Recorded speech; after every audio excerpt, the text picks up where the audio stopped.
Tonight we're working on half square triangles.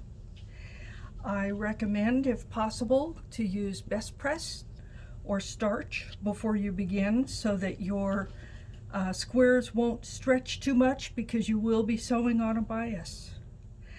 And when I mark these, I always mark from corner to corner. On the back side of the fabric, I've been known to use the iron erasable pens, the frictions. I also use a small mechanical pencil.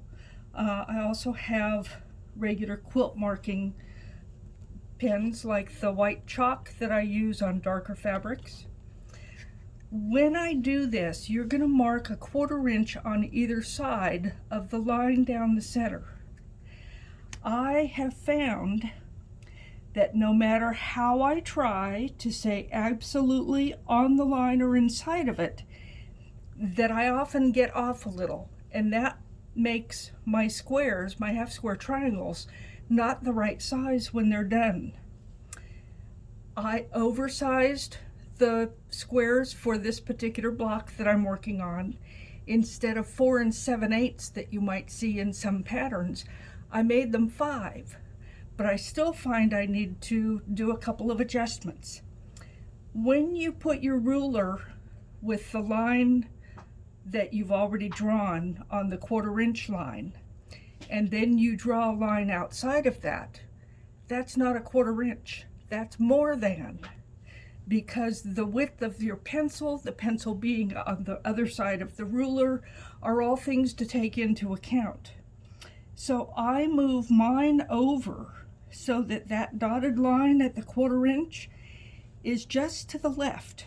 I don't know what that is, maybe a 32nd of an inch, maybe it's less, but it's enough that when I draw this line that I'm actually going to sew on, when I put this back over on the center, the edge of the ruler is actually on top of that line. That's my stitching line. So I'm going to do that once more. I hope you can see this. From the center line, I'm putting the dotted line just to the left. Well, maybe to the right, depending on, on the other side of the line. And then I draw my line on the outside. And then when I put this back over on the middle, my line should be pretty much on top of the 1/2 inch, the edge of the ruler and the 1/2 inch line. And then I sew. And I've got this one here ready. As you can see, I've started on one side and I've sewn on the line. When I get to the end, I let the needle go off the fabric, I turn it and I stitch across the end, and I turn again and I come back the other side. So I can sew both sides of this in one motion. I don't have to go through and do all of them on one side and come back and do the other side. It can all be done in one motion. Then I'm going to take my ruler and I'm going to cut on that center line, the first line we drew from corner to corner, to separate the two half square triangles. Now I have a dark fabric and I have a sky fabric. I'm going to put the dark one on top and I'm going to press that back. And I'm just going to do a little finger press here so you can see. And now those would need to be trimmed. I believe my finished squares need to be 4 inches, 4.5 inches. I'm going to put my ruler on here, and I'm going to turn my ruler, or turn my square, so that the center line is actually on the line of the stitching. And then I'm going to trim my block down to that 4.5 inch mark.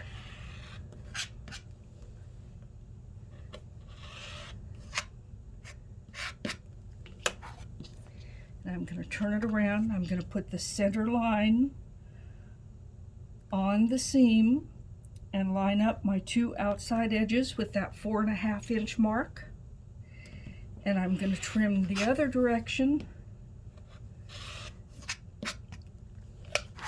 And now I have a 4.5 inch square that's ready to go into my quilt. So, as a review, you're going to mark your lines, but when you mark your 2 outside lines, mark them a little closer to that center so that you're stitching on what would actually be the 1/4 inch. Because if you put a 1/4 inch rule down here and you draw on the outside, those lines are going to be outside of it, which is going to take away from your block. Having a little bit smaller seam in the middle isn't going to hurt your block at all. It'll just make it a slightly smaller seam. You can see it better on this side. And when you press to the dark side and you open that seam up, you're going to have just enough to be able to trim down. Because if you end up having that stitching line too far out, when you open up at this point after you've split the 2 triangles that have been sewn in 2, it's likely that your square won't measure up to the size that you need it, and you need it the full size as called for in the pattern.